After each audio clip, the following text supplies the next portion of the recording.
गया दिन भर का रिवीजन। अब पाठशाला की पहली क्लास। ट्रंप के करीबी और दोस्त अब खुलकर मोदी के साथ। नए इंडिया ने गजब गेम कर दिया क्या? कोई गाली दे रहा है, कोई कोस रहा है। ट्रंप की सनक के खिलाफ किस किस ने मोर्चा खोल दिया?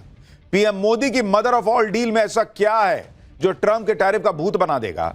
और भारत को घेरने निकले पाकिस्तान बांग्लादेश की नई इंटरनेशनल बेइज्जती कैसे हो गई? सबसे पहले इसका चैप्टर देखिए। कल पीएम मोदी खुद को कार्यकर्ता और बीजेपी के अध्यक्ष को बॉस बता रहे थे। आज दुनिया फिर से पीएम मोदी को बॉस बता रही है, भारत की ताकत को सलाम ठोक रही है और ट्रंप को पानी पी पी कर कोस रही है।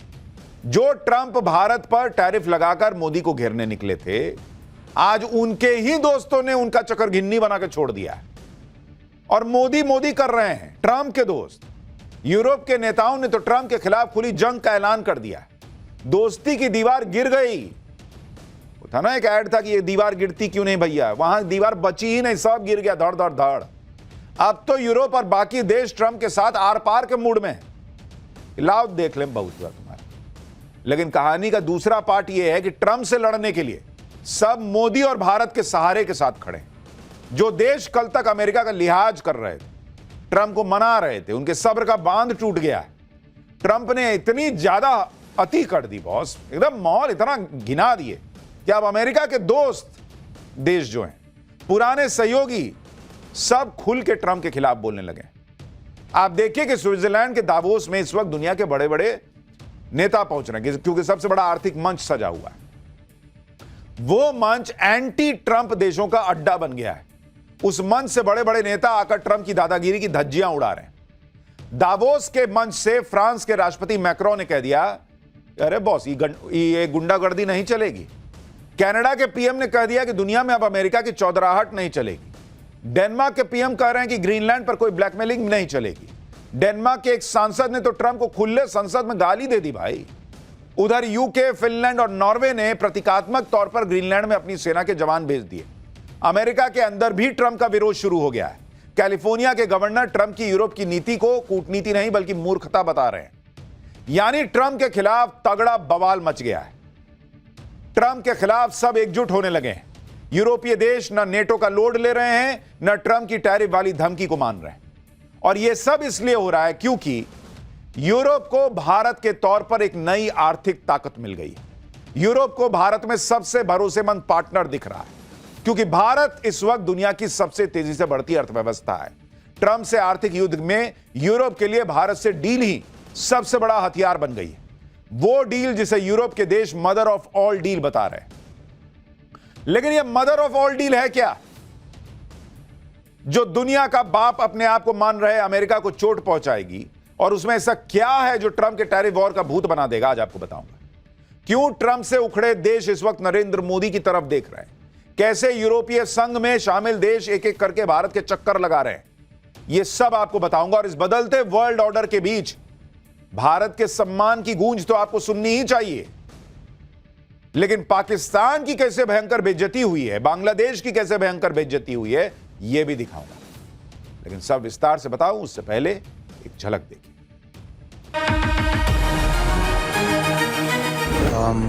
In this world full of turbulence, everybody is looking for trusted partners, and India definitely lists very high. Argue the middle powers must act together because if we're not at the table, we're on the menu. Competition from the United States of America through trade agreements that undermine our export interests, demand maximum concession, combined with an endless accumulation of new tariffs that are fundamentally unacceptable. क्यों दुनिया PM Modi को नया boss बता रही है? कैसे Trump की गुंडागर्दी के बीच भारत दुनिया के लिए नई ताकत बनकर आ गया है? यह सब बताऊंगा। उससे पहले देखिए कि ट्रंप दुनिया को कहां लेकर आ गए। ग्रीनलैंड को लेकर ट्रंप की जिद ने पूरे वर्ल्ड ऑर्डर को बदल कर रख दिया है। अमेरिका के दोस्त माने जाने वाले यूरोपीय देश भी ट्रंप के खिलाफ खुलकर खड़े हो रहे हैं। हालात इतने बिगड़ गए कि डेनमार्क की संसद में ट्रंप को गाली दी जा रही है। डेनमार्क की संसद में ग्रीनलैंड पर बोलते हुए एंडर्स विस्टिसन ने, जो कि एक सांसद हैं, उन्होंने ट्रंप के लिए एफ वर्ड का इस्तेमाल कर दिया। उनको खुली गाली दे दी। सुनिए कैसे ट्रंप को गाली दी जा रही है। और कोई नॉर्मल ऐसे मामूली सोशल मीडिया पे ट्रोल नहीं दे रहा, संसद में खड़े होकर सांसद गाली दे रहा है ट्रंप को। आप सोचिए, जो डेनमार्क नेटो का फाउंडिंग मेंबर है, उसके सांसद अमेरिका के राष्ट्रपति को खुलकर गाली दे रहे हैं, एफ वर्ड का इस्तेमाल कर रहे हैं, क्योंकि ग्रीनलैंड हड़पने को लेकर ट्रंप ने डेनमार्क समेत 8 देशों को टैरिफ की धमकी दे दी। वो भाई के पास कुछ है ही नहीं, वो ऐसे निकालता है टैरिफ टैरिफ टैरिफ, जिधर मन करता है उधर टैरिफ फेंक देता है। लेकिन डेनमार्क और यूरोप के बाकी देश ट्रंप की टैरिफ वाली धमकी का लोड नहीं ले रहे। डेनमार्क समेत पूरे यूरोप में मदर ऑफ ऑल डील की चर्चा हो रही है, पीएम मोदी की चर्चा हो रही है। यह मदर ऑफ ऑल डील है क्या और क्यों मोदी मोदी हो रहा है, आगे बताऊंगा। लेकिन पहले देखिए कि कैसे ट्रंप के खिलाफ दुनिया भर में जुबानी जंग छिड़ गई। ब्रिटिश सांसद एड डेवी ट्रंप को इंटरनेशनल गैंगस्टर कह रहे हैं। कोई डोनाल्ड ट्रंप को गाली दे रहा है, कोई गैंगस्टर कह रहा है, कोई गुंडा बता रहा है, कोई सबसे करप्ट राष्ट्रपति बता रहा है अमेरिका का। सोचिए कितनी भद पिटवा रहे हैं ट्रंप अमेरिका की, छींचा लेदर होकर रखी है। ट्रंप के खिलाफ यह भयंकर गुस्सा स्विट्जरलैंड के दावोस में भी फूटा, जहां वर्ल्ड इकोनॉमिक फोरम की बैठकें हो रही। वहां ग्लोबल मंच से कनाडा के पीएम और फ्रांस के राष्ट्रपति दोनों ट्रंप को कोस रहे हैं। सुनिए कैसे ग्लोबल मंच से अमेरिकी राष्ट्रपति की भयंकर बेइज्जती एक के बाद एक होती चली जा रही है। It seems that every day we're reminded that we live in an era of great power rivalry, that the rules-based order is fading, that the strong can do what they can and the weak must suffer what they must. Argue the middle powers must act together because if we're not at the table, we're on the menu. Competition from the United States of America through trade agreements that undermine our export interests, demand maximum concessions, and openly aim to weaken and subordinate Europe, combined with an endless accumulation of new tariffs that are fundamentally unacceptable, even more so when they are used as leverage against territorial sovereignty. But we do prefer respect to bullies. We do prefer science to plotism. यानी बड़े बड़े देश कह रहे हैं, उनको समझ में आ रहा है, if we are not in the menu we are on the table. यानी अगर हम मेन्यू में नहीं है, मतलब अगर हम table, we are not on the table we are in the menu, यानी अगर हम टेबल पे नहीं है बैठ के बातचीत करने के लिए, तो हम मेन्यू में है भाई। ये आदमी खा जाएगा हमको, डोनाल्ड ट्रंप। बड़े बड़े नेता ट्रंप को चेता रहे हैं कि ये गुंडागर्दी नहीं चलेगी, लेकिन ट्रंप कहां मानने वाले। वो तो तैयारी किए बैठे हैं कि 1 फरवरी आए और वो ग्रीनलैंड को लेकर यूरोप के 8 देशों पर टैरिफ लगा दे। यानी ग्रीनलैंड लेने के लिए ट्रंप मिसाइल और रॉकेट नहीं मार रहे, बल्कि टैरिफ को हथियार बना रहे हैं। ट्रंप को लग रहा है कि यूरोप के देश उनके टैरिफ से डरकर सरेंडर कर देंगे, लेकिन बॉस यूरोप के देश ट्रंप से भी आगे निकले। उन्होंने ट्रंप की धमकी का तोड़ निकालने के लिए प्लान बी बनाया। यूरोपीय देश ट्रंप के नए टैरिफ लगाने से पहले ही भारत से सबसे बड़ी डील करने की तैयारी कर रहे हैं, जिसे मदर ऑफ ऑल डील कहा जा रहा है।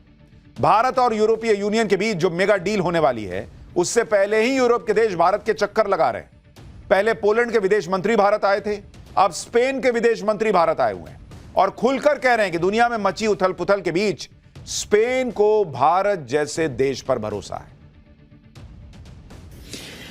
In these very complicated times in the world, it's very important for Spain to foster our relationship with such a reliable country like India, a country that believes in international law, that upholds the principles of the United Nations Charter, and that believes in multilateralism. दुनिया में इस वक्त नरेंद्र मोदी और नए भारत की चर्चा हो रही है कि भाई भारत ही उम्मीद जगाए रखे हुए। आप देखिए दुनिया के डायनामिक्स कैसे बदल रहे हैं। जिस वक्त ट्रंप ग्रीनलैंड को लेकर धमका रहे हैं, उसी वक्त यूरोप के एक देश स्पेन ने भारत को लेकर एक बड़ा फैसला लिया। स्पेन ने भारत की तरफ से शुरू किए गए इंडो पैसिफिक ओशंस इनिशिएटिव यानी IPOI में शामिल होने का ऐलान किया है। विदेश मंत्री एस जयशंकर ने इस फैसले के लिए स्पेन का स्वागत किया। यह सिर्फ भारत और स्पेन के बीच एक एग्रीमेंट नहीं है, बल्कि समंदर में चीन की दादागिरी के खिलाफ भारत के साथ खड़े होने का मैसेज है। साल 2019 में पीएम मोदी ने इंडो पैसिफिक ओशंस इनिशिएटिव की शुरुआत की थी। समंदर को सुरक्षित, स्वच्छ और विवाद मुक्त बनाए रखने के लिए पीएम मोदी ने यह पहल की थी, क्योंकि भारत का यह मानना है कि समंदर की कोई भी समंदर एक देश की जागीर नहीं है। यानी समंदर में चीन के वर्चस्व से निपटने के लिए भारत ने जो मोर्चा खोला है, उसमें अब स्पेन भी जुड़ गया है। स्पेन का भारत के साथ आया यह मैसेज है कि मुश्किल वक्त में यूरोप चीन पर नहीं बल्कि भारत पर ज्यादा भरोसा करता है। स्पेन भी यह जानता है कि चीन भरोसे के लायक देश नहीं है। इस वक्त दुनिया में भारत के साथ ट्रेड डील करने की होड़ मची हुई है। पिछले साल न्यूजीलैंड ने भारत के साथ ट्रेड डील की थी। अब यह खबर है कि न्यूजीलैंड की विपक्षी पार्टी भी संसद में इस डील के समर्थन में वोट करने जा रही है। वहां की लेबर पार्टी कह रही है कि भारत जैसी फास्टेस्ट ग्रोइंग इकोनॉमी के साथ डील को ब्लॉक करना अगर सही नहीं होगा तो फिर क्या सही होगा? मतलब डील को लॉक करना सही है, डील को ब्लॉक करना सही नहीं है।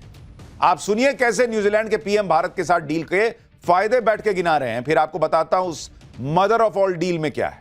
यानी दुनिया के बड़े बड़े देश बता रहे हैं कि ट्रंप से सटने में नुकसान और भारत से सटने में फायदा है। जब दुनिया में घमासान मचा है तब क्यों ज्यादातर देश भारत पर भरोसा कर रहे हैं, इसकी एक और वजह आपको बताता हूं। दरअसल अमेरिका और चीन भले ही बड़ी आर्थिक ताकत है, लेकिन दोनों ही देश भरोसे की कसौटी पे खड़े नहीं उतरते। अमेरिका अपनी दादागिरी दिखाता है, चीन पीछे नहीं रहता। ऐसे में दुनिया नरेंद्र मोदी जैसे ग्लोबल लीडर पर भरोसा जता रही है, जो ग्लोबल साउथ की बात करते हैं। आप देखिए, हाल ही में रिस्पॉन्सिबल नेशंस इंडेक्स के तहत नई रैंकिंग जारी हुई। 154 देशों के इस इंडेक्स में भारत 16वें नंबर पर। यह इंडेक्स बताता है कि कोई देश अपने नागरिकों, पर्यावरण और दुनिया के प्रति कितनी जिम्मेदारी से काम करता है। इस इंडेक्स में जहां भारत 16वें नंबर पर है, अमेरिका 66वें नंबर पर और चीन 68वें नंबर पर है। तो जो देश रिस्पॉन्सिबल नहीं है उनके भरोसे कौन बैठेगा? यह रैंकिंग बताती है कि बड़ी आर्थिक ताकत होना एक बात है और बड़ी आर्थिक ताकत होते हुए दुनिया के प्रति जिम्मेदारी को निभाना दूसरी बात है। और इसमें भारत अमेरिका और चीन से कहीं आगे है। यही वजह है कि ट्रंप से टकराव के बीच 27 देशों वाला यूरोपीय यूनियन भारत की तरफ उम्मीदों को लेकर देख रहा है। जो डील दशकों से अटकी पड़ी थी, उस डील को अब यूरोपीय यूनियन बिना देरी के निपटाना चाहता है। और जिस डील को लेकर यूरोपीय देश पहले नानुकुर कर रहे थे, उसी डील को पूरा करने के लिए यूरोपीय कमीशन की अध्यक्ष भारत आने वाली है। भारत आने से पहले उन्होंने भारत के साथ होने वाली डील को मदर ऑफ ऑल डील बताया। कहा कि यह ऐसी डील होगी जो 200 करोड़ लोगों के लिए मार्केट तैयार करेगी। अब आपको यह बताता हूं कि यह मदर ऑफ ऑल डील है क्या और इसे क्यों मदर ऑफ ऑल डील कहा जा रहा है। दरअसल 26 जनवरी को यूरोपियन यूनियन के शीर्ष नेता भारत आ रहे हैं। 27 जनवरी को भारत यूरोपीय यूनियन के ऐतिहासिक शिखर सम्मेलन को आप देखेंगे और कहा जा रहा है कि सम्मेलन में भारत और यूरोपीय यूनियन के बीच फ्री ट्रेड एग्रीमेंट हो सकता है। फ्री ट्रेड एग्रीमेंट से भारत को 27 देशों वाले यूरोपीय यूनियन के बाजारों का एक्सेस मिलेगा। यूरोप के बाजार खुल जाएंगे, कम टैरिफ या बिना टैरिफ के भारत का सामान यूरोप में बिकने लगेगा। ग्लोबल ट्रेड रिसर्च इनिशिएटिव यानी GTRI के मुताबिक यह डील भारत के लिए दुनिया के सबसे अमीर और भरोसेमंद आर्थिक ब्लॉक EU के दरवाजे खोलेगा। इस ब्लॉक की GDP 122 लाख करोड़ रुपए और बाजार में 45 करोड़ अमीर उपभोक्ता हैं। भारत के कपड़े, भारत की दवाएं, स्टील, पेट्रोलियम उत्पाद और मशीनरी ऐसे मुख्य निर्यात पर टैरिफ कम होंगे। भारतीय कंपनियों को जो अमेरिका के टैरिफ से झटका लगा उसकी भरपाई हो पाएगी। यानी एक तरफ तो भारत को और फायदा होगा, ट्रंप के टैरिफ से भारत को कोई बड़ा नुकसान वैसे भी नहीं दिख रहा था अगर हम GDP की बात करें, और दूसरी तरफ जो यूरोपीय देश हैं वो भारत के और करीब आ रहे हैं, ट्रंप को आंखें दिखा रहे हैं। यह डील भारत और यूरोप के लिए जितनी अहम है उतनी ही उसकी टाइमिंग इंपॉर्टेंट है, क्योंकि यह डील ऐसे वक्त में हो रही है जब ट्रंप यूरोप पर टैरिफ लगाने की धमकी दे रहे हैं और भारत पर टैरिफ लगा ही चुके हैं। अब भारत और यूरोप मिलकर मेगा डील के जरिए ट्रंप को आईना दिखाने जा रहे हैं। इस वजह से यूरोपीय यूनियन भी भारत से होने वाली इस डील को लेकर बहुत उत्साहित है, क्योंकि भारत एक बड़ा उपभोक्ता बाजार है। इसलिए यूरोपीय कमीशन की अध्यक्ष उर्सुला कह रही हैं कि डील से फर्स्ट मूवर एडवांटेज मिलेगा। यानी इस तरह की डील भारत से किसी ने नहीं की, इसलिए यूरोपीय यूनियन को इसका फायदा मिलेगा। इस डील को लेकर 2007 से बात चल रही थी, 2013 में बात अटकी। अब 19 साल बाद जब ट्रंप यूरोप के पीछे पड़ गए हैं तो यूरोप भारत से किसी भी कीमत पर डील करने को बेताब है। इस ट्रेड एग्रीमेंट के साथ ही पिछले 4 साल में यह भारत का 9वां ट्रेड एग्रीमेंट होने जा रहा है। और इसीलिए जब नरेंद्र मोदी कहते हैं कि यही समय है, सही समय है, यह भारत का समय है, आप देखिए ग्लोबल परिस्थितियां भी ऐसी बन रही हैं कि जो 10-10, 15-15, 20-20 साल से अटके हुए डील हैं वो होने लग रहे हैं। यह भारत का टाइम है बॉस। यूरोपियन यूनियन इस डील के साथ ही ट्रंप को मैसेज भी दे देगा कि तुम टैरिफ खेलते रहो, यहां हम भारत से डील करके निकल लिए।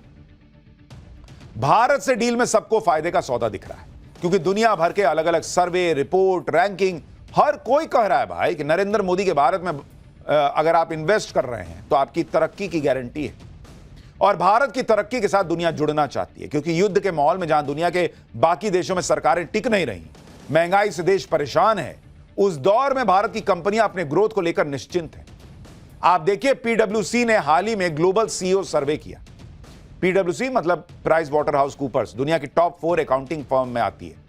इस कंपनी ने दुनिया के 4454 सीईओ का सर्वे किया, जिसमें भारत के भी 50 सीईओ शामिल थे।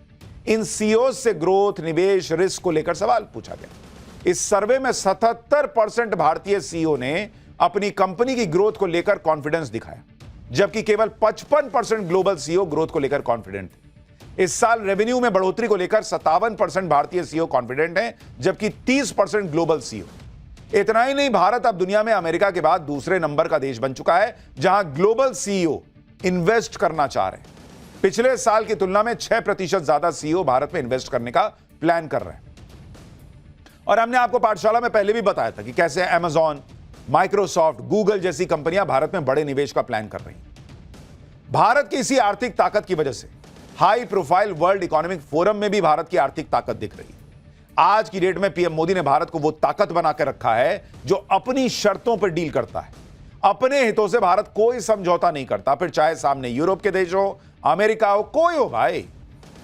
मेरा फायदा नहीं तो तुम जाओ रहो अपने में। हाल ही में विदेश मंत्री ने कश्मीर के मुद्दे पर पोलैंड के मंत्री को मुंह पे सुना दिया था। ऐसा ही कुछ दावोस में भी करने की कोशिश हुई, तो भारत ने तगड़ा जवाब भी दिया। दावोस में चल रहे वर्ल्ड इकोनॉमिक फोरम में एक चर्चा के दौरान आईएमएफ ने भारत को सेकंड टीयर की एआई पावर बताया था। एआई पावर को लेकर सेकंड टीयर का बोल दिया। इस पर केंद्रीय मंत्री अश्विनी वैष्णव ने कड़ा विरोध जताया, कहा कि आईएमएफ का क्राइटेरिया ही गलत है। सुनिए दावोस में क्या हुआ। And I don't know what the IMF criteria has been, but Stanford places India as third in terms of AI penetration, in terms of AI preparedness, and in terms of AI talent. All the three, actually on AI talent it is number 2. So I don't think your classification in the second bouquet is right. It's actually in the first. यानी Bharat economy के मामले में तो number 1 है ही, लेकिन AI के मामले में भी कोई हमको पीछे समझे, ये भारत को स्वीकार नहीं है। तुरंत मुंह पे जवाब दिया गया। इधर पीएम मोदी लगातार भारत को मजबूत कर रहे हैं। दुनिया के बड़े बड़े देश भारत की ग्रोथ इंजन के साथ जुड़ना चाहते हैं। उधर ट्रंप हैं जो पूरी दुनिया से दुश्मनी कर रहे बैठे हैं। दुनिया भर में ट्रंप की नीतियों का विरोध हो रहा है। अमेरिका के अंदर ट्रंप का भारी विरोध शुरू हो गया है। ट्रंप सरकार को 1 साल पूरा हो गया और इस मौके पर पूरे अमेरिका में जगह जगह ट्रंप की नीतियों के खिलाफ प्रदर्शन हो रहा है। ट्रंप के खिलाफ नारेबाजी चल रही है अमेरिका में। उधर स्विट्जरलैंड के दावोस में वर्ल्ड इकोनॉमिक फोरम में ही कैलिफोर्निया के गवर्नर ने ट्रंप के खिलाफ मोर्चा खोल दिया। कैलिफोर्निया के गवर्नर ने ट्रंप की कूटनीति को मूर्खता बता दिया। लोग करें एकदम मूर्ख है भाई। कैलिफोर्निया के गवर्नर ने कह दिया कि यूरोप को एकजुट होकर स्टैंड लेना होगा, चाहे टैरिफ की बात हो या फिर वेनेजुएला पर अटैक हो या decide to use excessive strength and force where we would be frankly unstoppable. But I won't do that. Okay, now everyone's saying, oh, good. That's probably the biggest statement I made because people thought I would use force. I don't have to use force. I don't want to use force. I won't use force. ये आदमी सुबह उठ के कुछ बोलता है, दिन में कुछ बोलता है, रात में कुछ बोलता है, और इसीलिए अब दुनिया ने इसका सुनना बंद कर दिया। लेकिन इधर ट्रंप की फजीहत हो रही है, और इस फजीहत की अगर आप देखेंगे जो सिलसिला है, एक तरफ जब से भारत से भिड़ना शुरू किया अमेरिका ने, और जब से मुनीर से दोस्ती की, ट्रंप के सितारे भी गर्दिश में चले गए। वो पनौती पाकिस्तान जो है, इनको भी डुबाए बैठा है। ट्रंप की फजीहत तो हो ही रही है, पाकिस्तान और बांग्लादेश की भी इंटरनेशनल बेइज्जती हो रही। पाकिस्तान, बांग्लादेश भारत को घेरने निकले थे, लेकिन उनकी खुद की बेइज्जती हो गई। आईसीसी यानी इंटरनेशनल क्रिकेट काउंसिल ने बांग्लादेश और पाकिस्तान की सारी हेकड़ी निकाल दी। आईसीसी ने बांग्लादेश की उस मांग को सिरे से खारिज कर दिया है जिसमें बांग्लादेश ने T20 वर्ल्ड कप के अपने मैच भारत से बाहर शिफ्ट करने की मांग की थी। सिक्योरिटी का हवाला देख, और पाकिस्तान ने साथ दिया था कि ना ठीक कर रहा है बांग्लादेश। दोनों को आईसीसी ने औकात दिखा दी।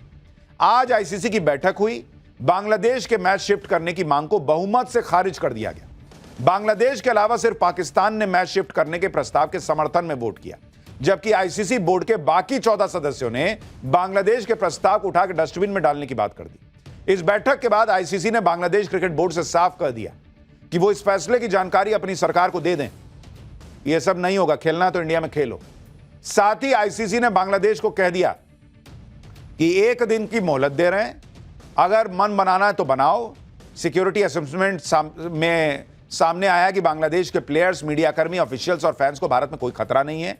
इसके साथ ही आईसीसी ने बांग्लादेश को चेतावनी दी है कि अगर वो भारत में खेलने से इनकार करता है तो तुमको उठा के टूर्नामेंट से बाहर कर देंगे और उसकी जगह स्कॉटलैंड को T20 वर्ल्ड कप में खिला देंगे। अब सोचिए कितनी बेइज्जती है। पाकिस्तान गया था साथ में सटने के, मैं सटूंगा बांग्लादेश से तो बांग्लादेश की बात सुनी जाएगी। दोनों को बाहर मुर्गा बना के खड़ा कर दिया गया, जैसे क्लास के बाहर करते हैं वैसा वाला हाल असली में नहीं बनाए। बांग्लादेश को कहा खेलना खेलो, नहीं तो जाओ स्कॉटलैंड को खिला। सोचिए कंपैरिजन भी हो रहा है किससे, नहीं खेलोगे तो जाओ स्कॉटलैंड खेल लेगा। T20 वर्ल्ड कप 7 फरवरी से भारत और श्रीलंका में खेला जाना है। टूर्नामेंट में बांग्लादेश को ग्रुप सी में रखा गया है। उसके 3 ग्रुप मैच कोलकाता के ईडन गार्डन स्टेडियम में खेले जाने हैं, जबकि आखिरी ग्रुप स्टेज मैच मुंबई में होना है। इधर पाकिस्तान में ऐसे काम हो रहे हैं जिससे पाकिस्तान की अलग छीछालेदर हो रही है। पाकिस्तान के रक्षा मंत्री ख्वाजा आसिफ ने सियालकोट में पिज्जा हट ब्रांड के एक नए आउटलेट का उद्घाटन किया। देख रहे हैं, रक्षा मंत्री पिज्जा का आउटलेट खोलने गया था, बाकायदा अंदर जाकर मुआयना कर रहे हैं कि पिज्जा हट खुला है। कुछ ही घंटे में पता चला कि पिज्जा हट का आउटलेट फर्जी था। भाई पूरा देश ही फर्जी है भाई। पिज्जा हट का फर्जी आउटलेट रक्षा मंत्री खोलाया क्योंकि उद्घाटन की तस्वीरें वायरल हो रही थी। पिज्जा हट ने पाकिस्तान से कह दिया कि अरे ये तो फर्जी है जी, तुम लोग क्या कर रहे हो। पिज्जा हट करा कि हमारा कोई लेना देना नहीं है, फर्जी आउटलेट खोले हैं ये लोग। क्या ही देश है भाई, कुछ नाम अलग रख लेते। पिज्जा हट रखे, पिज्जा हट वाले कह रहे हट, ये पिज्जा हट नहीं है। खैर ये सब तो इंटरनेशनल लेवल पे चल रहा है। अब घर में क्या चल रहा है पाठशाला में अगली क्लास में आपको बताता हूं। इधर मोदी के हिंदुत्व पर नया अटैक, उधर ओवैसी ने मुस्लिम वोट के ठेकेदारों को खुला ललकार दिया है। भाई मोदी के हिंदू वोट को तोड़ने और ओवैसी को साथ जोड़ने के लिए इंडिया वो कर रहा जो किसी ने सोचा ना होगा। अब इसका चैनल